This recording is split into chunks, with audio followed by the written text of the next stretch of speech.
capítulo de número 9 de 2 Samuel, verso de número 1, diz assim a palavra do Senhor. E disse Davi: há alguém ainda que ficasse da casa de Saul, para que eu faça por ele, por amor a Jonatã?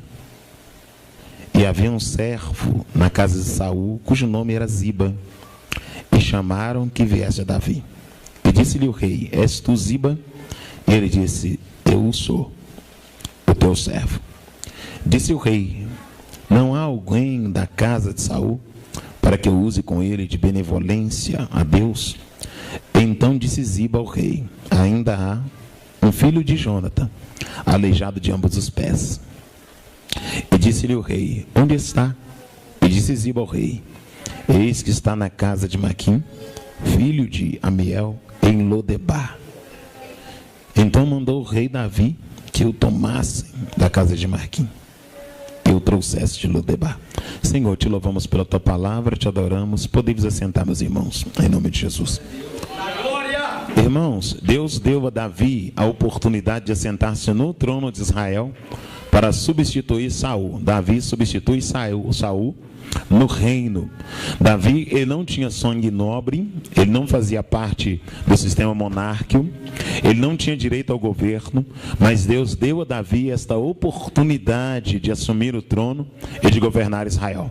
Quero que você entenda que esse Davi que substitui Saul, ele é um homem que respeita princípios. Davi é segundo o coração de Deus, porque Davi, ele sujeita aos princípios impostos por Deus. Quero que você recorde também que Saul foi eleito pelo povo e foi ratificada a sua eleição através da unção derramada por Samuel sobre Saul. Saul foi eleito por causa da sua estatura, por causa da sua beleza, e depois ele sai para buscar as jumentas, e Samuel vem e derrama o azeite sobre Saul, ratificando aquilo que Deus havia predeterminado, ou Deus havia permitido que o povo elegesse como rei. Agora que Saul é rei, Deus vai criar uma resistência a Saul, porque Deus não queria de Saul sacrifício, Deus queria de Saul obediência, e Saul deixa de obedecer e sacrifica. Deus então agora vai levantar alguém segundo o seu coração, e esse alguém segundo o coração de Deus vai vir da casa de Jessé, o Bilaíta.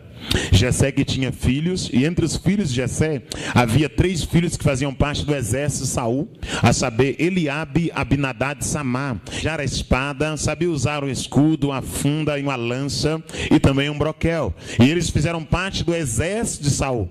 Davi por vezes não era do exército, porque ele era o menor da casa, e ele não tinha altura qualificada, não tinha habilidades qualificadas, só que Davi vivia uma vida no anonimato, cuidando das poucas ovelhas do seu pai Jessé. E a palavra do Senhor diz que esses irmãos de Davi que foram ingressados no exército Saul, foram para uma peleja no Vale da Lém, perto do Vale da Quem, 1 Samuel capítulo 17.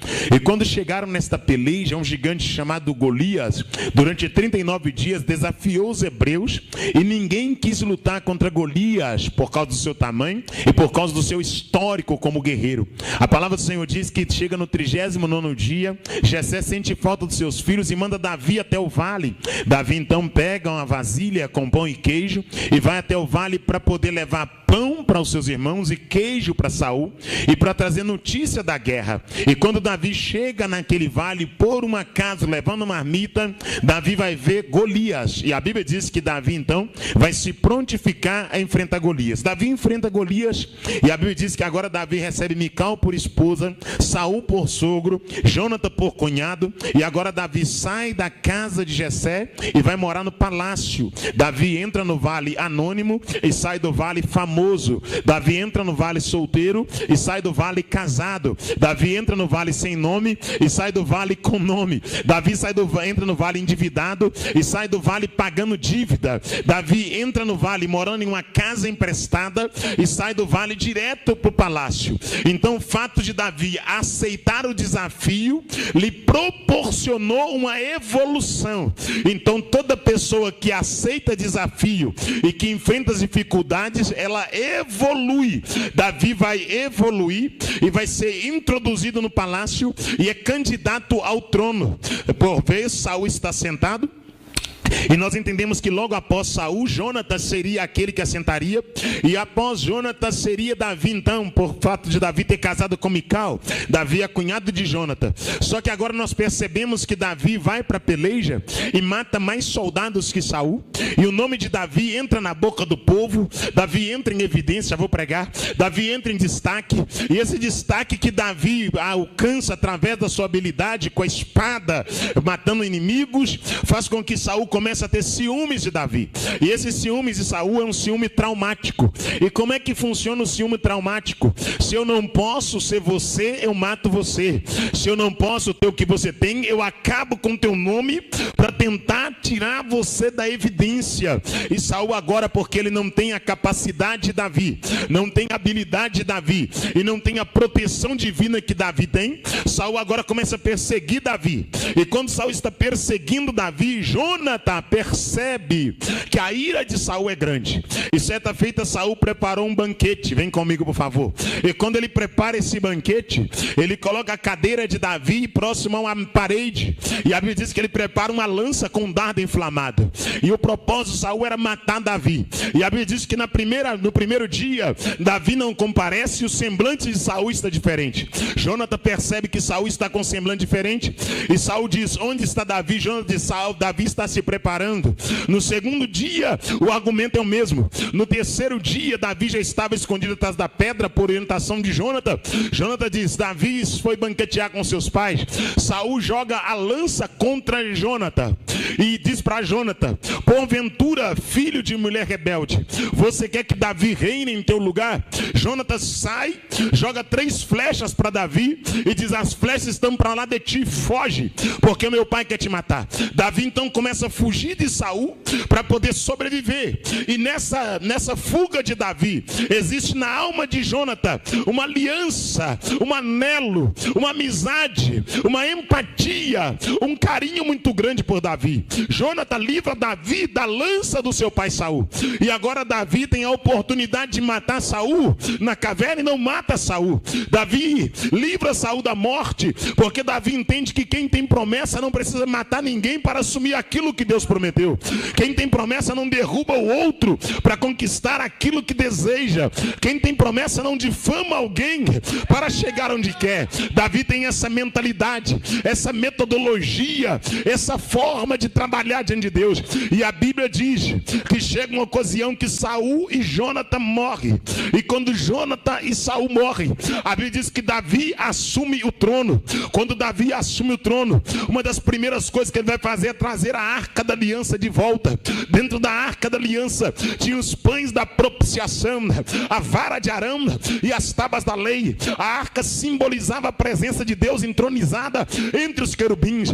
Depois que Davi traz a arca para dentro de Israel, que Davi está dentro do palácio, com a coroa na cabeça, com o cetro na mão, com o manto nos ombros, assentado sobre o trono, tomando em taças de ouro, sendo servido pelos seus súditos, Davi levanta a cabeça e lembra de Jonatas. Davi lembra da memória de Jonatas. A primeira grande característica que eu vejo em Davi: Davi tem a capacidade de lembrar de quem me ajudou quando ele não tinha nada. Oh glória! Davi tem a capacidade de lembrar de quem me ajudou quando ele não tinha nada. Davi subiu na vida, mas não subiu o ego. Oh glória! Davi mudou de lugar, mas não perdeu a personalidade, o caráter. A posição que Davi alcançou não tirou de Davi a hombridade, a capacidade de lembrar de quem me ajudou. Feche seus olhos. Ninguém chega sozinho, ninguém conquista sozinho, ninguém é sozinho. Sempre tem alguém que vai te dar o gatilho de ponto de partida. Sempre tem alguém que vai te dar um empurrão para que você possa obter, conquistar, chegar, alcançar, ter êxodo na vida. E quando você tiver o êxodo, quando você chegar a conquistar, obter, por favor, querido, não se esqueça de quem abriu porta para você, oh glória, de quem puxou cadeira para você sentar, de quem abriu, estendeu a mão para te ajudar, de quem te acolheu no momento difícil, de quem te consolou quando ninguém te consolava, de quem te visitou quando ninguém te visitava. Características de alguém que é segundo o coração de Deus. Alguém que é segundo o coração de Deus. A primeira grande virtude de quem é segundo o coração de Deus: a capacidade de não esquecer de quem lhe ajudou.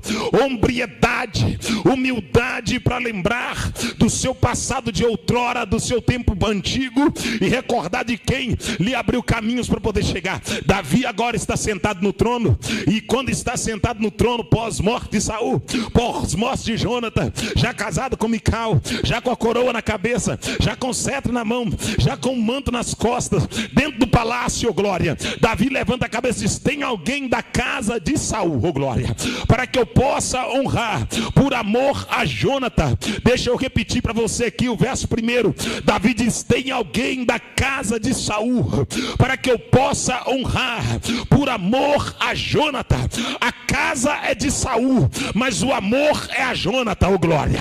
É da casa de Saul, mas quem Davi ama é Jonathan. Agora, por que Davi ama a Jonathan? Porque tinha uma cadeira preparada diante de uma mesa, e aquela cadeira, se Davi sentasse, a sua vida seria aniquilada. Feche seus olhos, cubra tua cabeça.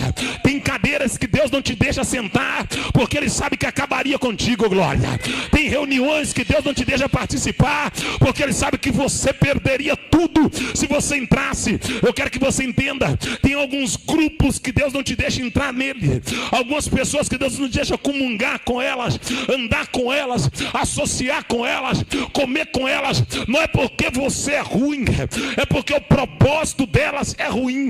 E sabendo Deus que o propósito é ruim, que a intenção é maligna, Deus te guarda de colocar os pés onde acabaria com a tua honra. Deus te guarda de colocar os pés onde acabaria com a tua família. Tem relacionamentos que Deus não permite perpetuar, porque sabe que não vai dar êxito para você. O Senhor está te privando, está te blindando. A ausência de Davi na presença do rei Saul não foi porque Davi não tinha dignidade, é porque Davi tinha promessa. Tem mesa que você não assenta, não é porque você não tem dignidade, é porque você tem promessa. E quem tem promessa não assenta com porco, glória. Quem tem promessa assenta com quem tem o Espírito de Deus. Quem tem promessa não assenta na mesa com desviado, rebelde, descomprometido. Quem tem promessa pode comer no pasto, mas come na presença de Deus, oh glória. Pode viver entre as poucas ovelhas, mas vive na presença de Deus. Davi não estava na mesa, oh glória, mas estava diante dos olhos do Senhor para um grande propósito. Vem comigo, por favor.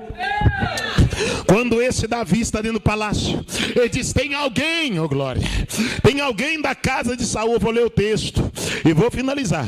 Tem alguém da casa de Saul, para que eu use de benevolência por amor a Jonathan. Então a casa é de Saul, mas o amor é a Jonathan, oh glória, porque Saul é o perseguidor, mas Jonathan é o protetor, oh glória. Saul é aquele que tinha inveja, mas Jonathan é aquele que protegeu Davi. Agora, por que Davi, no verso primeiro, ele diz: tem alguém da casa de Saul, para que eu use de amor, de benignidade, por amor a Jonathan.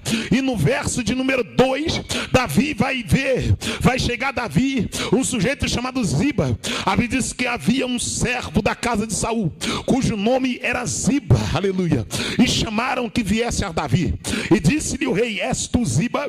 E ele disse: eu o sou, glória. Longe de Ziba, Davi diz que a honra é por causa de Jonathan, glória. A casa é de Saul, mas a honra é para Jonathan. Presta atenção. Longe de Ziba, Davi diz: da casa de Saul, por amor a Jonathan. Mas quando Ziba chega, Davi muda a forma de falar. E eu perguntei: Deus, por que no verso primeiro Davi diz que a casa é de Saul e a honra é para Jonathan, por amor a Jonathan? E por que no verso 3 Davi fala de Saul, mas não fala de Jonathan? Sabe o que Deus colocou em minha alma? Deus falou comigo: Juarez, Davi foi fiel a Saul enquanto Saul estava vivo. Davi respeitou a vida de Saul, por mais que Saul era desviado. Davi não tocou em Saul, Davi não matou a Saul, Davi não tirou a espada contra Saul. Agora Saul está morto, e Davi vai honrar a memória de Saul. Davi é tão fiel que ele manteve a fidelidade com Saul desviado vivo, e agora Saul está morto, desviado, e Davi também mantém a fidelidade. Sabe o que é isso? É entender princípio, glória. Só conquista a promessa quem respeita princípio, e um dos princípios é este: não toqueis nos meus ungidos e nem maltrateis os meus profetas. E Davi entendeu bem que Samuel tinha ungido Saul, e Davi disse: se Saul foi ungido, não sou eu que vou tocar nele, porque o princípio diz que não é para tocar no ungido e nem maltratar profeta. É desviado, quem vai tratar com ele é Deus. Está caído, quem vai tratar com ele é Deus. Saiu da presença, quem vai tratar com ele é Deus. Fecha o teu olho. Então não fale de quem Deus ungiu. Está desviado, quem vai tratar com ele é Deus. Fez coisa errada, quem vai tratar com ele é Deus. Se Deus te mandou falar, fale. Mas se Deus não te deu autoridade, e se não te mandou falar, não toque no ungido. Está caído, mas é ungido, oh glória. Fracassou, mas é escolhido, oh glória. Tropeçou na caminhada, mas é eleito por Deus. Deus elegeu para um propósito. Existe sobre ele uma unção, oh glória. Ele não respeitou aquela unção, mas a unção foi derramada, a unção foi deliberada. Agora escute o que eu vou dizer. Eu estava ontem indo para a igreja e conversando com Deus, indo cá, Deus me disse: Juarez, eu matei por causa de Arão, e eu matei na casa de Arão, oh glória. Eu falei: Deus, o que o Senhor quer dizer para mim? Deus falou: Juarez, eu sou um Deus imparcial, aleluia. Eu não tenho partido, eu não tenho grupo, eu não trato o homem de acordo com a ponta da sandália do teu pé, aleluia. Porque eu ouvi o gemido do meu povo, desce até o Egito. Deus chamou Moisés porque ele ouviu o gemido do povo. E quando Deus chama Moisés para ir até o Egito, para tirar o povo do Egito rumo à terra da promessa, Moisés diz: Deus, eu não sei falar, eu tenho dificuldade em palavra. O que Deus fez? Deus colocou Arão com Moisés. Quem é que é Arão, pastor? Arão é alguém que vem somar com Moisés. Arão não é alguém que vem mudar Moisés de mentalidade. Arão é alguém que vem entrar na mentalidade que Moisés tem, porque Moisés não vai ser mentorizado por Arão, porque ele já tinha sido mentorizado por Deus. Porque quem já tem um projeto dado por Deus não quer uma direção, quer auxílio. Moisés não queria uma direção, Moisés queria alguém que entrasse na visão que Deus havia proporcionado a ele. Eu quero ser bem claro para você: só precisa de orientação quem não tem direção.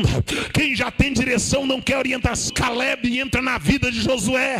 Caleb não vem para mudar Josué de direção. Caleb vem dentro da metodologia que Josué tinha recebido. Qual é a metodologia que Josué recebeu? Capítulo 1, verso 6. Deus falou: levanta-te, Josué, tu e todo este povo, e entre a terra sobre juramento a qual eu prometi que daria a vocês outro. Todo lugar que pisar a planta do vosso pé, eu vos tenho dado, como eu disse a Moisés, meu servo, desde o deserto até o grande rio Eufrates. O que Deus está dizendo? Josué, você já tem o caminho. O que você vai ter agora? Alguém que vai te auxiliar, que vai andar contigo. Quando Simão Cirineu surge no caminho de Jesus, ele não surge para tirar Jesus da direção. Jesus já tinha direção. Qual é a direção? É o Monte da Caveira, é o Gólgota. Jesus está dizendo: eu vou para lá, porque é lá que o meu nome vai ser glorificado, é lá que eu vou vencer a morte, é lá que a morte vai ser pisoteada, é lá que a morte vai ser humilhada. Ele está num caminho para o Gólgota. E quando Simão Cirineu surge, Simão não vem para tirar ele do caminho, Simão vem para ajudar a carregar a cruz, para que ele vá cumprir aquilo que Deus queria que ele cumprisse. Fecha o teu olho, curva a tua cabeça.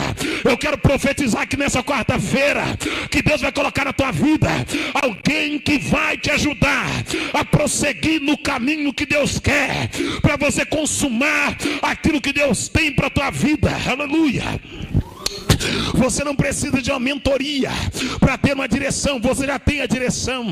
Deus vai levantar com alguém do teu lado que vai te ajudar a cumprir o propósito, alguém do teu lado que vai te fortalecer, que vai dizer: vamos lá, porque eu sou contigo, não para, porque a vitória é certa.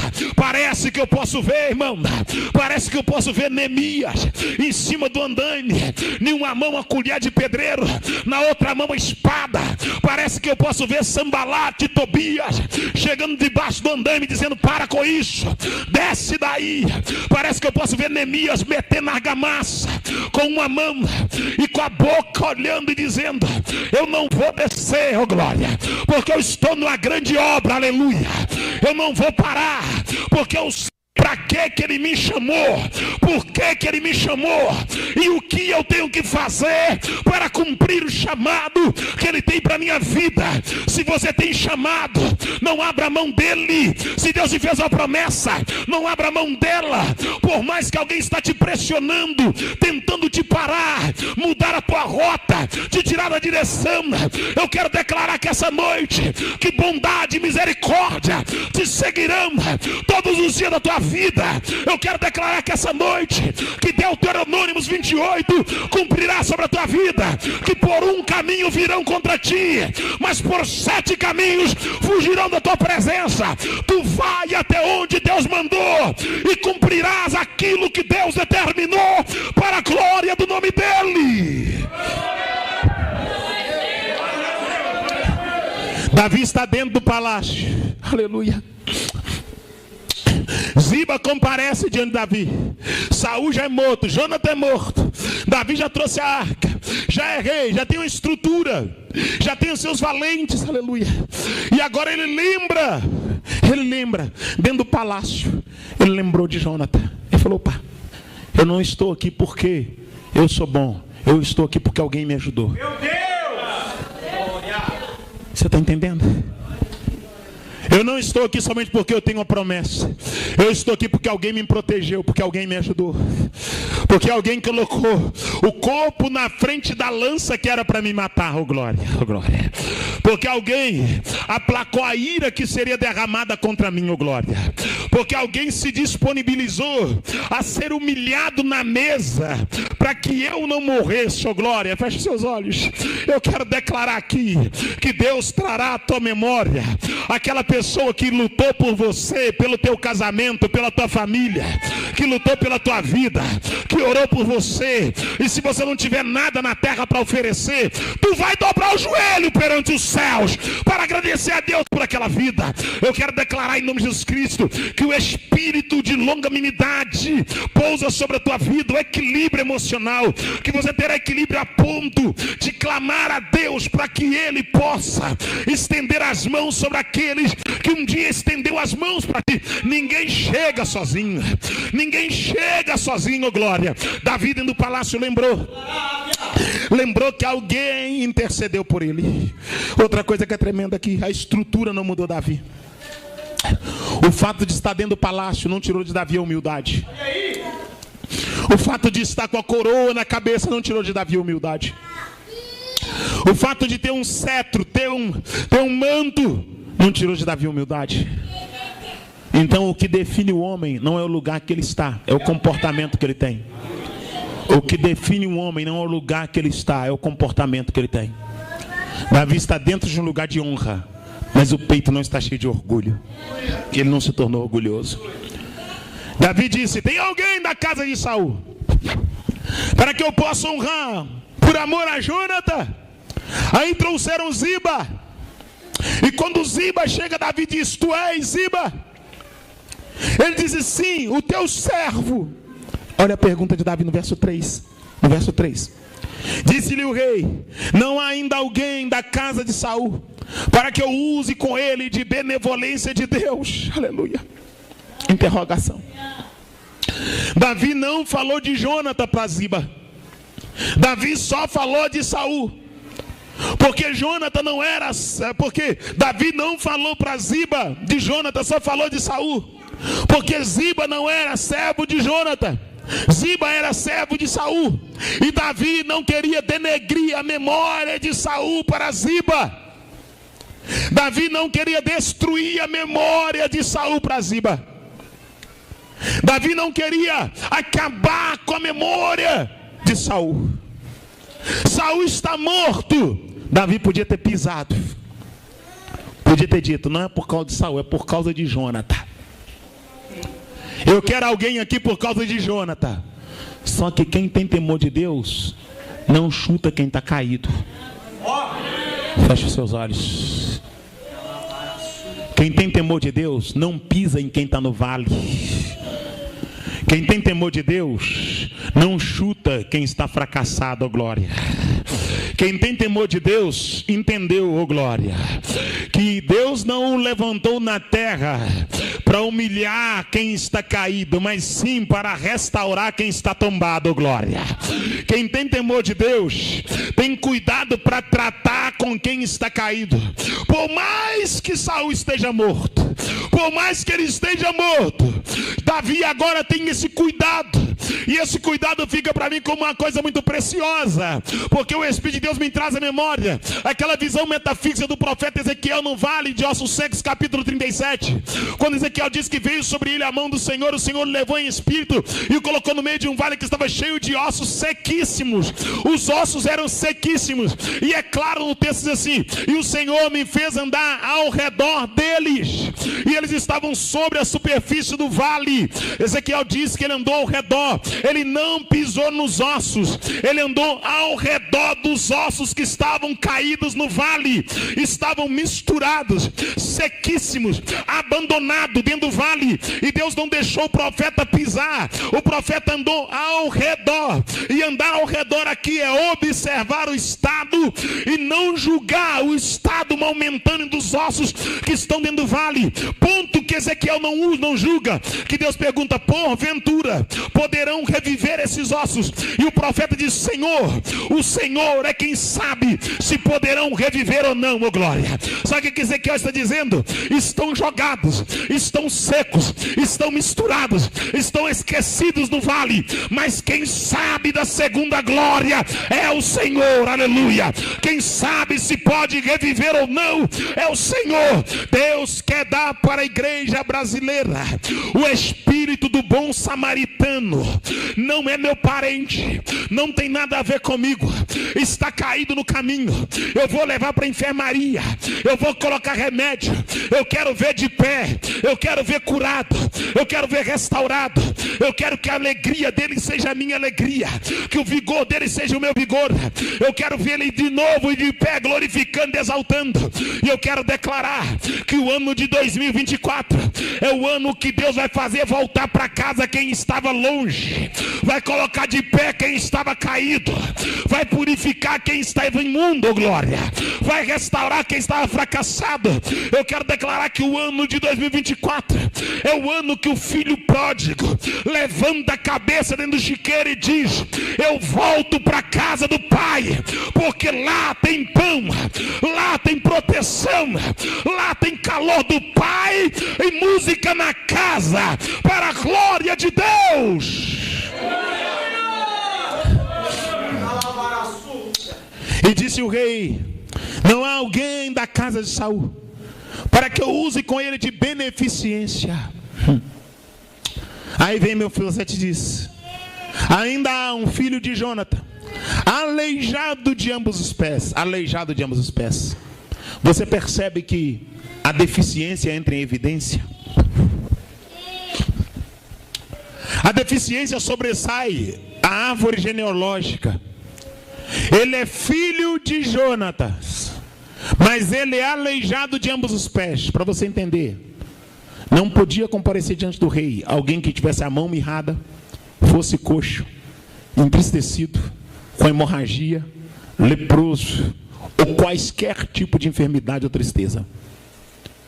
Era proibido comparecer diante do rei com o semblante caído. Era proibido comparecer diante do rei entristecido, maltrapilho. E agora alguém anuncia e diz: tem um filho de Jonathan. Só que existe uma prerrogativa. Existe um agravante, melhor dizendo, ele é coxo de ambos os pés, e ele está em Lodebar, e o nome dele é Mefibosete. Ele é doente. E uma das coisas que me preocupa muito é que esse menino não nasceu coxo, pastor. Ele tornou-se coxo. No capítulo 4, 2 Samuel, verso 4, nós encontramos o verbo que a palavra dizendo assim da seguinte maneira: e chegaram das boas novas, as novas de Saul e as novas de Jonatã, a ama pegou a criança no colo e correu com a criança, e a criança tinha 5 anos de idade, e o texto diz que ela tinha 5 anos de idade, e a criança cai, e quando a criança cai, ela fica deficiente. Aquela criança não era deficiente, mas o fato da ama ter pego no colo e corrido com a criança por causa do anunciar da guerra, a criança sofre uma queda, e aquela queda gera uma deficiência. Mas quando se fala que ela tinha 5 anos, eu quero que você entenda que uma criança de 5 anos pode correr sozinha. Uma criança de 5 anos, ela é veloz, ela tem a capacidade de correr com muita precisão. Uma criança de 5 anos de idade, que tem o seu sistema na sua funcionalidade perfeita, ela é muito veloz. Eu tenho uma filha de 5 anos de idade, a Emanuele, ela corre muito. Para mim pegar da canseira quando eu vou pegar ela, além de correr muito, ela é gordinha, ela é lisinha. É difícil de dar pega. Ela vira um tiro, porque uma criança de 5 anos corre muito. Agora olhe para cá. Qual foi o erro daquela ama? Carregar no colo quem podia correr. O excesso de proteção gerou uma deficiência. O excesso de zelo gerou um trauma. O excesso de zelo gerou uma deficiência. O excesso de proteção impede a pessoa de ter experiência com Deus. O tomar a carga alheia por excesso, o impedir a pessoa de ter as experiências com Deus, o pular na frente para proteger excessivamente. E a Bíblia não diz para carregar a criança no caminho. A Bíblia diz: ensina a criança no caminho. E ensinar não é fazer, ensinar é mostrar como faz e deixar fazer. Porque o praticar nos dá a capacidade de evoluir. Só evolui em algo quem pratica. Então você precisa passar para a criança, para que ela venha praticar e evoluir. Se você carregar a criança, carregar, ela nunca vai aprender a andar. Então ela vai ter que começar a andar, vai tomar alguns tombos, ela vai tropeçar, e daqui a pouco ela vai estar apoiando alguma coisa, equilibrando, daqui a pouco ela vai estar andando sozinha. Mas se você exceder no cuidado, essa criança vai ficar manhosa, essa criança vai ficar mimada, e ela não vai evoluir da forma que precisa evoluir. E aqui nós encontramos um trauma gerado pelo excesso de zelo. Para com essa proteção excessiva. Deixa o seu filho e a sua filha ter uma experiência com Deus. Deixa o seu filho passar pelo processo. Deixa o seu marido, a sua esposa passar pelo processo. Pare de pular na frente. Pare de tentar impedir essa pessoa de ter um relacionamento com Deus. Eu estava citando sobre Deus matou por causa de Arão, e Deus matou na casa de Arão. Eu estava indo para o culto ontem e lembrando desse texto, Deus falando na minha alma. Primeiro, Deus matou por causa de Arão, porque Deus colocou Arão do lado de Moisés, porque Moisés tinha uma deficiência para verbalizar, e agora Deus decidiu escolher a casa de Arão como casa sacerdotal. E quando Deus escolhe a casa de Arão como casa sacerdotal, Deus manda consagrar Nadab e Abiú, os 2 filhos de Arão. E a consagração ocorria da seguinte forma: coloca a mão direita na cabeça do cordeiro, corta o cordeiro, o pescoço do cordeiro, pega o sangue quente do cordeiro, coloca na orelha direita, no dedo mindinho direito, no dedo mindinho direito do pé, coloca 7 fios de azeite sobre os ombros, coloca tiara de ouro na cabeça, a pedra de turim e de tumim no peito, e leva até o pátio exterior e consagra o sacerdote. Os filhos de Arão foram consagrados ao sacerdócio, e o sacerdote é aquele que tinha direito de aproximar do altar. E agora os filhos de Arão têm proteção de Deus. Só que a família de Abirão, Datã e Corá levantaram contra Arão e contra Moisés, achando que era coisa de família. Aí Deus matou Abirão, Datã e Corá por causa dos filhos de Arão e por causa de Arão, só porque Deus está protegendo a casa de Arão. Só que o tempo passou e os filhos de Arão acharam que aquela proteção era independente da conduta. Deus não protege libertino, Deus não protege quem tem vida dupla, Deus não protege quem vive uma vida depravada, Deus protege quem tem compromisso com Ele. Em Deuteronômio capítulo 28 está escrito: se atentamente ouvir a minha voz e os mandamentos meus obedecer, todas as bênçãos correrão atrás de ti e te alcançará. Bendito serás na cidade, bendito serás no campo, bendito serás ao entrar, bendito serás ao sair, bendito será a sua manjedoura, a sua estrebaria, não haverá aborto na tua casa, bendito será os filhos dos seus filhos. Pensando, a bênção está condicionada à obediência à minha voz. Enquanto os filhos de Arão estavam obedecendo, Deus estava protegendo os filhos de Arão. Só que os filhos de Arão decidiram desobedecer a voz de Deus. E como é que eles desobedeceram, irmão Juarez? Eles começaram a prostituir com as mulheres na porta do templo. Eles começaram a tocar naquilo que é santo e fazer do santo profano. O próprio Deus cuidou de tratar com rebelde. Você não precisa boicotar quem está em pecado. Quem cuida de quem profana a casa de Deus é o próprio Deus, ô glória. O que eu tenho dito ultimamente é o seguinte: quer brincar com língua estranha, brinca. Quer brincar com profecia, brinca. Quer brincar com a palavra, brinca.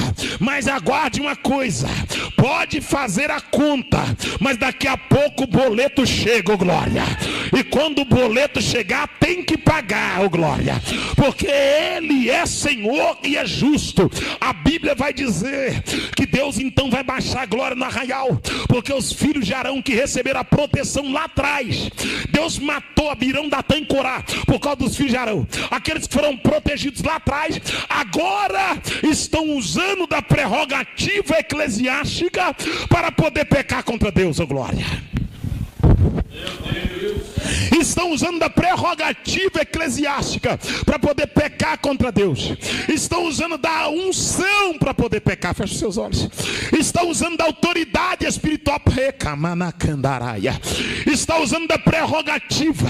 O que tem de gente usando da sua prerrogativa de pregador, prerrogativa de cantor, prerrogativa de pastor, de revelador, de profeta, poder pecar contra Deus.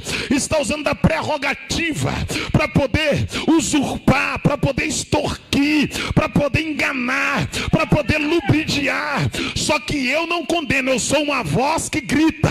Aquele que condena está chegando, glória.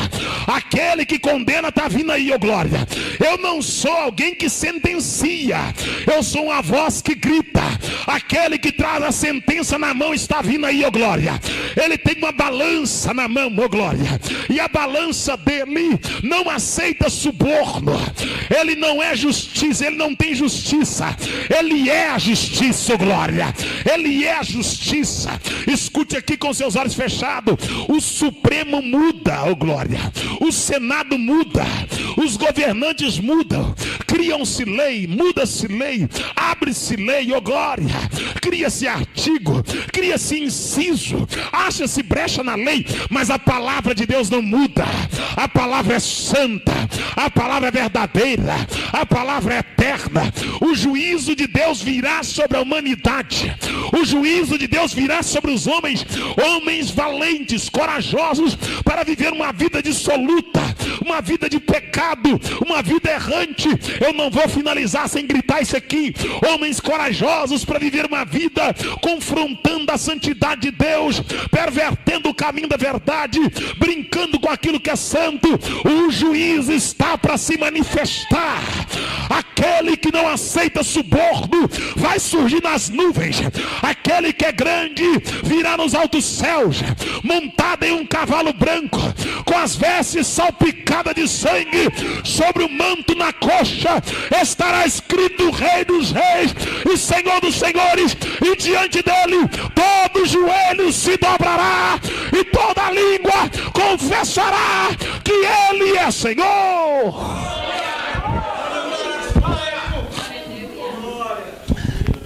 Deus sentenciou os filhos de Arão. O mesmo Deus que protegeu a casa de Arão quando foram caluniados, matou na casa de Arão. Deus matou por causa de Arão. Abirão, Datã e Corá morreram porque levantaram contra Arão e contra Moisés e contra os filhos de Arão que foram consagrados. Só que depois os filhos de Arão decidiram pegar a lâmpada de incenso e levar fogo estranho perante o altar. Deus matou Nadab e Abiú na ponta do altar. E Deus é tão tremendo que ele matou Nadab e Abiú e falou com Arão: Arão, pega a cinza deles e joga para fora do arraial.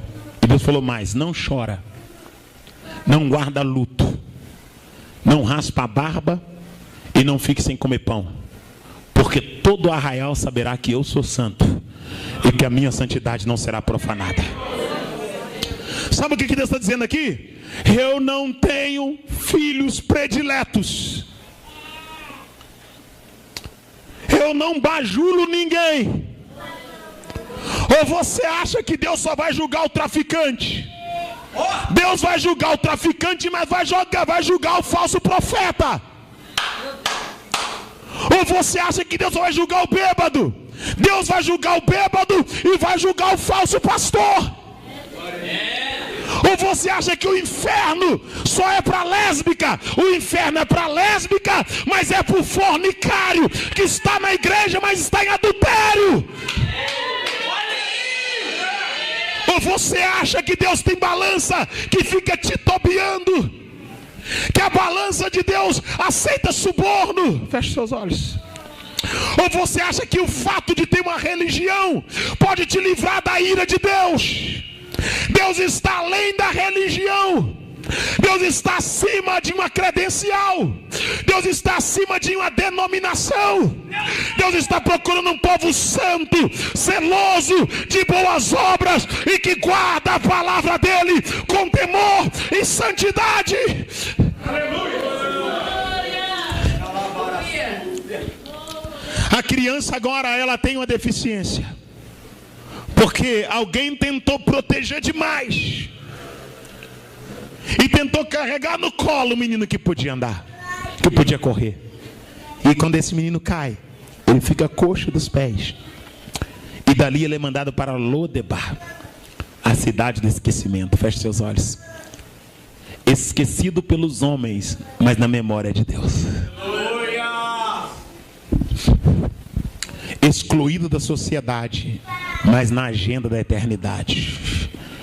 Excluído, porque quando a pessoa tinha uma enfermidade, ela era excluída, ela era tirada da cidade e posta nas periferias, nos lugares periféricos. Mefibosete agora foi excluído da cidade, mas estava registrado diante de Deus. Tinha uma deficiência perante a ótica humana, mas tinha uma promessa diante de Deus. E Deus fez com que Davi procurasse Ziba, e fez com que Ziba lembrasse. E Ziba lembrou tanto que disse: ele está em Lodebar e ele é deficiente dos pés. Feche seus olhos, por favor. Eu imagino Mefibosete assentado na beira da rua em Lodebar. Isso é minha mente de pregador. Isso é eu que fico matutando. E Mefibosete dizendo: eu sou filho do príncipe, eu sou neto de rei. E alguém dizendo: você não é nada, se você fosse, você estava no palácio. Eu imagino Mefibosete dizendo: eu já morei no palácio, já corri no pátio do palácio, eu já brinquei com a coroa do vovô, aleluia, eu já andei na charrete real, já sentei no trono do vô Saul. E alguém dizendo: é mentira sua, você é coxo, você não tem acesso ao palácio, você não tem sangue nobre. E Mefibosete passa 1, 2, 3, 4, 5, 10 anos em Lodebar, quem sabe 15 anos em Lodebar. Mas um belo dia, quando ele olha para cima, ele vê a carruagem descendo, a carruagem real descendo, cavalos, sangue puro, machador, com o selo real, oh glória, carroça, oh glória, oh glória, com as rodas, com a calota, com o selo real, oh glória, uma estrutura maravilhosa chegando em Lodebar, oh glória. E quando menos espera, Mefibosete está sentado na beira da rua, e a carroça para, a carruagem real para, com cavalos e cavaleiros, e alguém abre um tapete vermelho, e o arauto toca uma buzina, e alguém abre um pergaminho e diz: há entre vós o homem que faz parte da árvore genealógica de Saul, filho de Jonatã, coxo dos pés, e o seu nome é Mefibosete. Eu imagino Mefibosete olhando para quem duvidou da sua origem, para quem duvidou do seu lugar de origem. Oh glória, feche seus olhos. A terra vai ter que ver você saindo daqui. Alguém vai te procurar e vai dizer: não está mais na terra, foi levado para o seu lugar de origem, oh glória. Alguém vai procurar e vai dizer: não está mais entre nós, foi tirado daqui para o lugar de origem, oh glória. Eu imagino Mefibosete subindo na carruagem, e alguém olhando, e quando ele olha para trás, ele lembra do seu passado amargo em Lodebar. Ele lembra dos dias que ele não tinha pão para comer, oh glória, que ele estava sentado na beira da rua. E quem sabe Ziba diz: Mefibosete, esqueça o teu passado, oh glória, viva o teu presente e prepare para o teu futuro, oh glória, oh glória. Mefibosete, esqueça o teu passado, viva o teu presente e prepare para o teu futuro, oh glória. O teu passado foi de tristeza, o teu presente é de êxtase, mas o teu futuro é assentado à mesa com o rei, para a glória de Deus. O teu passado é de tristeza, o teu presente é de êxtase, mas o teu futuro é assentado à mesa com o rei. Deus vai virar o teu cativeiro para a glória do nome dele. Eu te convido para colocar-se em pé em nome de Jesus Cristo.